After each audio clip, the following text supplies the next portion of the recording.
Hello, so my life goes in 4-year cycles somehow. First, there's a year of transition when I'm getting used to some new environment. And because everything around me is still unfamiliar, I'm not as in the zone to do much creatively. That's followed with a year that I'm calling a Cambrian explosion, where I'm just excited to create stuff as earnestly and quickly as possible. I'm still early enough in that phase of life that it feels fresh and new, and I'm not yet anticipating how to deal with the next transition yet. But I'm also not such a newbie that I don't know what I'm doing. But this explosion can't last forever because we arrive at the grand finale. This culminates in some project that ends up being a sort of magnum opus, even though I don't think of it that way at the time. This project is like a celebration or showing off of all the best skills I've accrued. Like, look what I can accomplish, world! This is the best I have to offer! And without realizing it, I inevitably bring on a dark age. It can either happen because of outside forces, like college prep taking all my time, or because the idea of starting a new project in the wake of a grand finale seems daunting, but usually it's a combination of both. But what's beautiful about this cycle is that it brings on the first stage once again. A new year of transition ends the Dark Age. Being whisked into a fresh new environment allows me to start with a clean slate. Now that I'm in such a different space physically and mentally than before, I find myself excited to flex my creative muscles again without comparison to anything else from before. So that's the 4-year cycle, and while I was living it, I wasn't trying to make it happen, but it just sort of organically emerged. Also, this pattern fits a lot better for the middle 3 cycles and less so for the first and last cycles, but that's okay. Anyway, let's take a closer look at 2007. Being 10 at the time, my twin brother Michael and I transitioned from being kids who played on the playground until the streetlights turned on, to people who were chronically on the computer. Michael's oldest accounts were on Wikipedia and Freesound, and they were created this year, and we also got obsessed with Homestar Runner, which was old at the time, and Club Penguin, which was fresh and trendy at the time. Then, 2008 was undoubtedly a Cambrian explosion year. It's when we created our most significant online accounts, like on Newgrounds, the first site we ever got noticed on, and YouTube for obvious reasons. It's also when I created my first full-fledged animation, X Finds Out His Value, which I finished in October, but it sneaked onto YouTube on New Year's Eve 2008. So, following that, 2009 could be considered a grand finale year, in the sense that it's when I made my Flash game, No Walking No Problem, my last project before YouTube videos became our top priority. Yes, grander gaming projects would come in following years, but No Walking No Problem is the finale of my creative projects where we didn't have any following.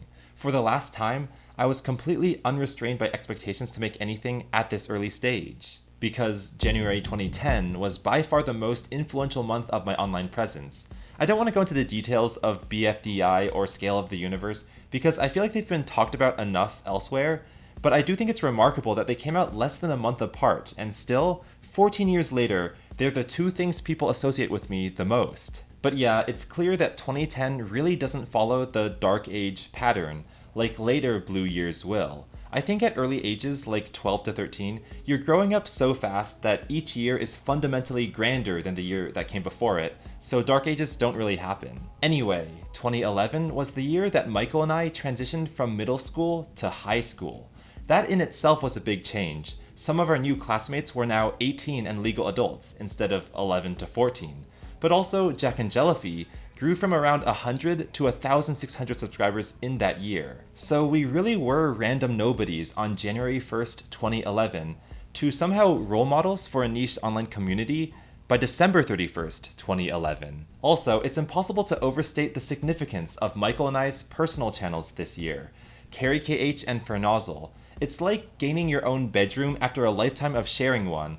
The newfound independence is how you find your own voice and identity. So then, of course, we arrive at 2012, the watershed year of this whole story. This was the year when I started to realize that this could be not just a hobby, but my livelihood. BFDI Season 1 ended, and even though I felt a small tinge of guilt for not making another episode by February, I truly know now that that break was necessary to give me the space to embark on other, more diverse projects, like Scale of the Universe 2, which somehow got on NASA's Astronomy Photo of the Day website. These days, whenever I try to think of everything I was obsessed with as a teenager, it always seemed to start around this year, such as Algo Decathlon being inspired by the London 2012 Olympics, or learning Python coding because I wanted to make Minecraft mods and Minecraft worlds like Scale of Things in Minecraft. I'd say Cambrian Explosion is apt, just due to the sheer diversity of new stuff I tried in this 12-month period. And here we arrive at 2013, which is the first, true to its core, grand finale.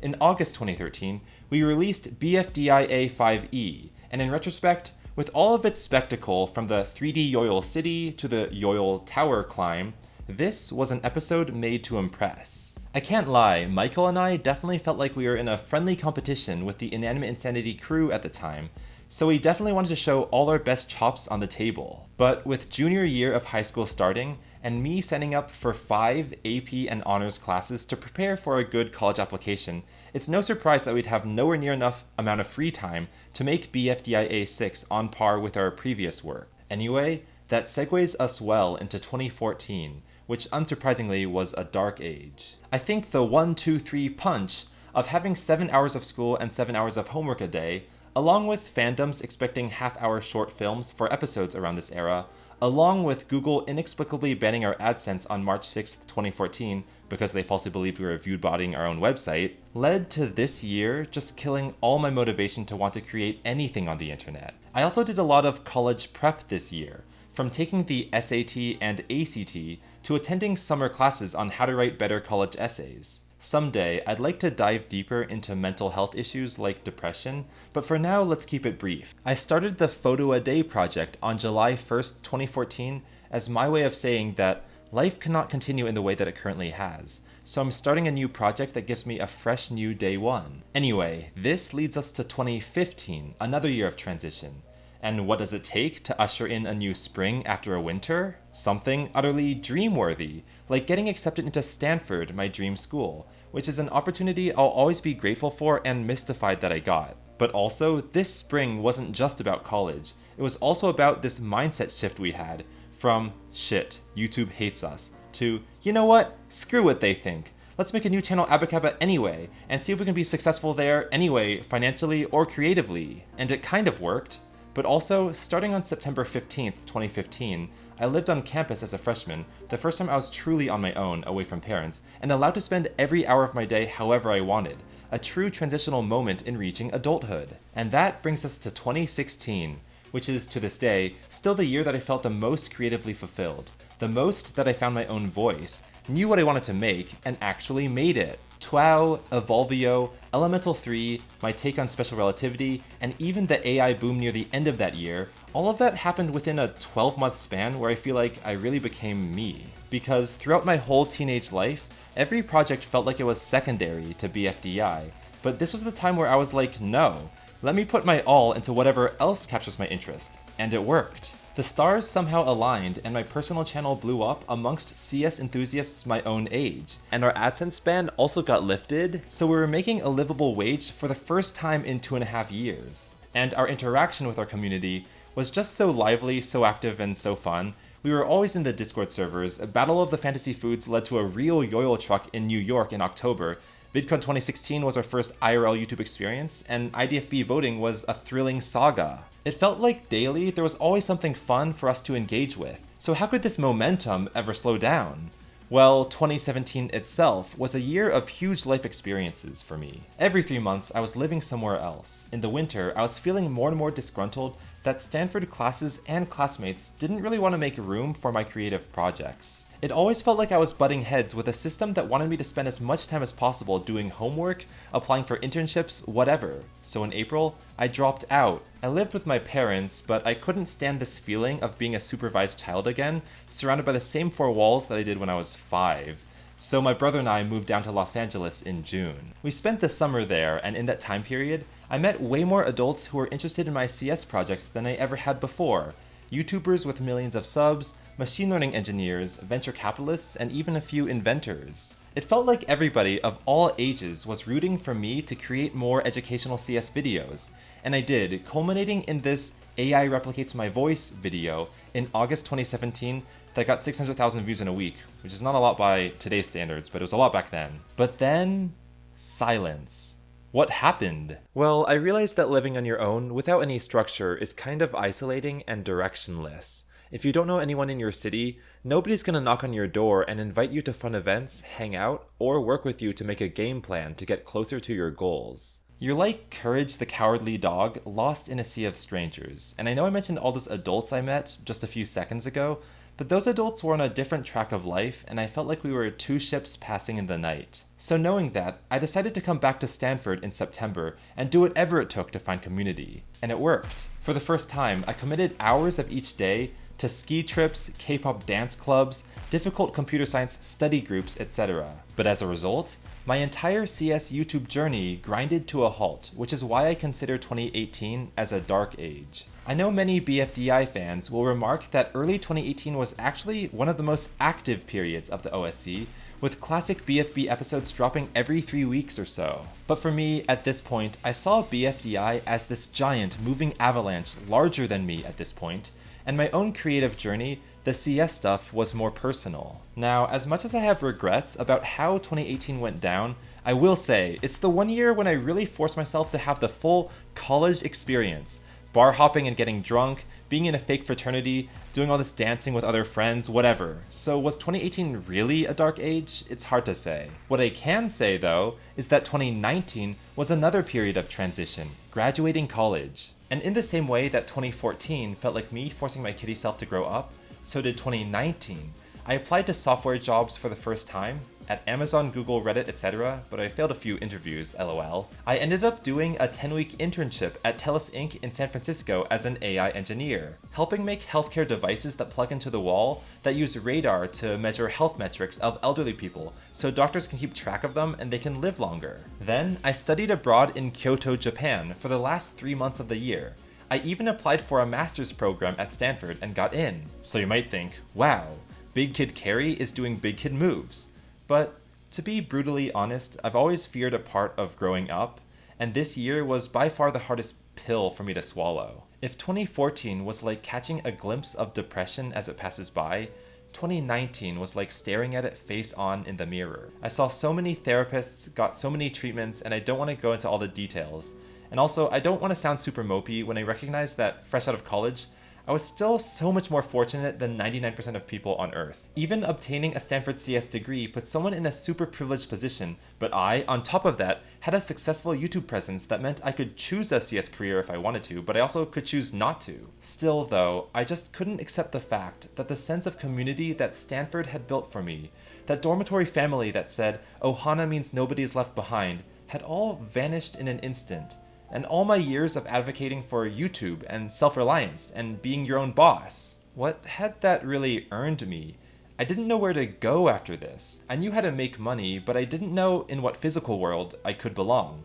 And I knew from 2017 that I couldn't live with my parents long term and be happy. But the whole apartment hunting and job hunting process felt dystopian, especially in San Francisco, so I just didn't know. And then, boom, COVID-19 arrives. You already know how this one pans out with the masks and the lockdowns and the variants, so I don't need to repeat it. But you might wonder, with all the disease happening everywhere, how could I possibly consider this a Cambrian explosion year? Well, from a public health standpoint, this was a catastrophe.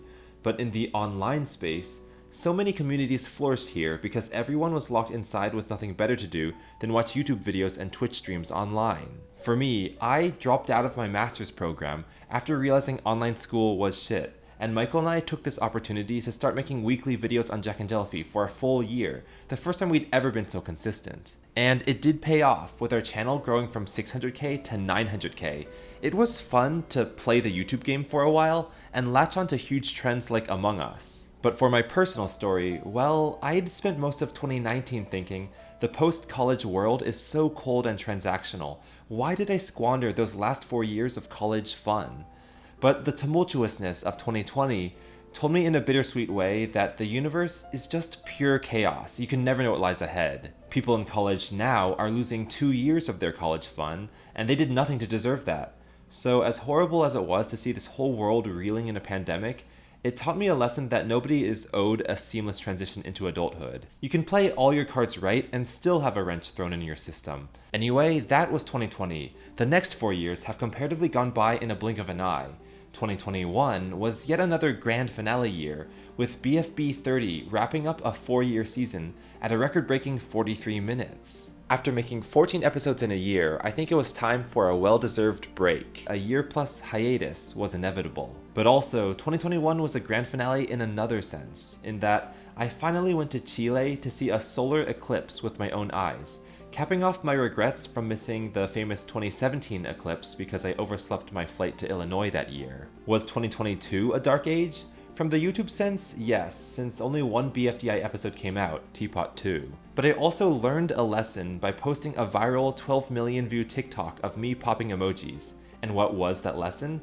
It's that making quick, easy, entertaining yet lazy content is like consuming candy, a convenient zing of dopamine, but no matter how much candy you eat, you'll never feel full. Making Scale of the Universe, despite getting only a quarter that viewership in 2010, is more akin to committing an hour to cooking a hearty meal. You feel fulfilled for a long time after, and even to this day I think back to that project very fondly. Basically, there's no shortcut to feeling like you've contributed to the online community in a way that's left an impact. So that's cool. Also, my 8-year photo-a-day video came out this year, and I also got to see the historic Artemis 1 rocket launch. So 2022 did have some substantial moments to it. Next, we move on to 2023, and lockdowns have mostly subsided. I was long out of school, but I was still living with my parents as a holdover from 2020, and I just realized I have to move on with my life.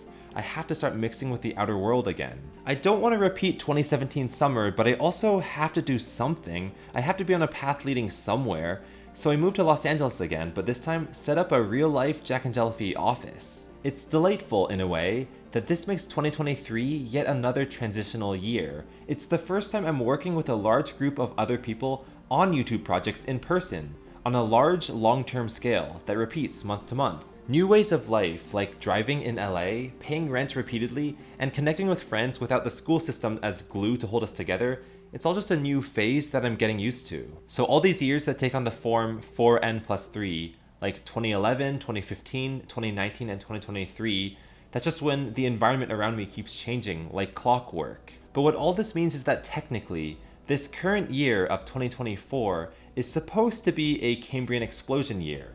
Is it? In some ways, perhaps. We've released 6 hours of BFDI episodes, reached 4 million subscribers across all our channels summed up, toured 6 US cities with the II team to premiere episodes and meet fans, and being in Los Angeles means I'm getting to meet more lovely people in the YouTube space than ever before. But I feel in other aspects of life, I'm still falling a bit below the mark of where I want to be.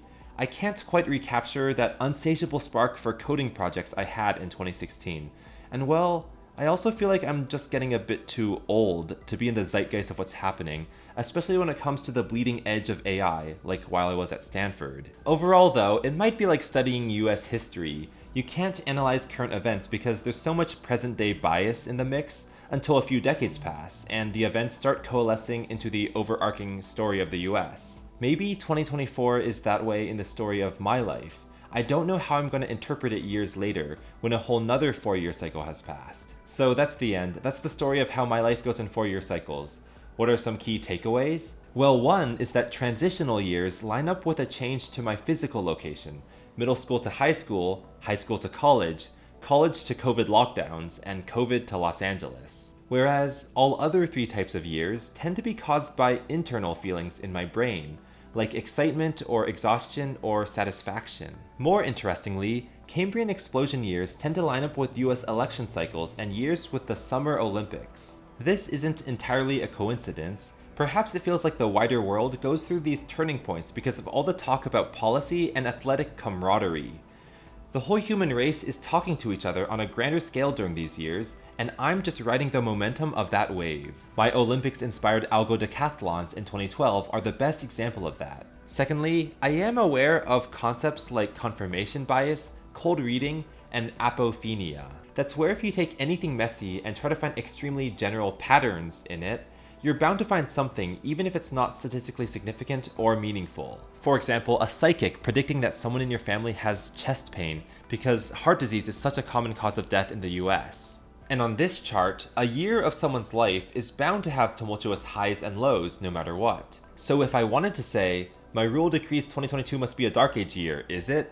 I can glom onto the data that supports the hypothesis, like that very few episodes came out that year, and reject all data that doesn't, like that we hosted the biggest meetup of our lives that year, where 3,000 people showed up in Los Angeles to say hi to us. So yes, I am cognizant of confirmation bias, and I do think to myself, am I just making pretty patterns out of thin air to make a pretty picture? Or is any of this real? But in all honesty, I do think the pattern is pronounced enough over the last 17 years that it is meaningful. I can derive meaning from the highs and lows that I can use to better guide myself in the future, such as that increasing expectations for better and better content isn't just inconvenient or annoying, but actually does result in years of stagnation. That's just demonstrably true. Learning from this, I can make an effort to put up structures in my life to mitigate expectations. Allow myself to be sloppy in a completely new context, all to bring about a similar environment to what led 2012 and 2016 to be so fruitful. And also, I'm grateful that for every time I thought my creative journey ended,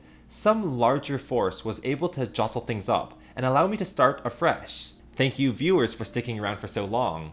I'm aware that there are so many other YouTubers out there who had a dark age like I did in 2014, 18, or 22, who were never able to come back at all. So perhaps the lesson is that you have to keep changing and evolving if you want to keep posting on the internet long term. But yeah, there's so much more I could say about this graphic since it shows the entirety of my online facing life, but I don't want this video to get too long. So thanks for letting me yap into your ears about my life for over 20 minutes, and I'll see you in the next video. Bye!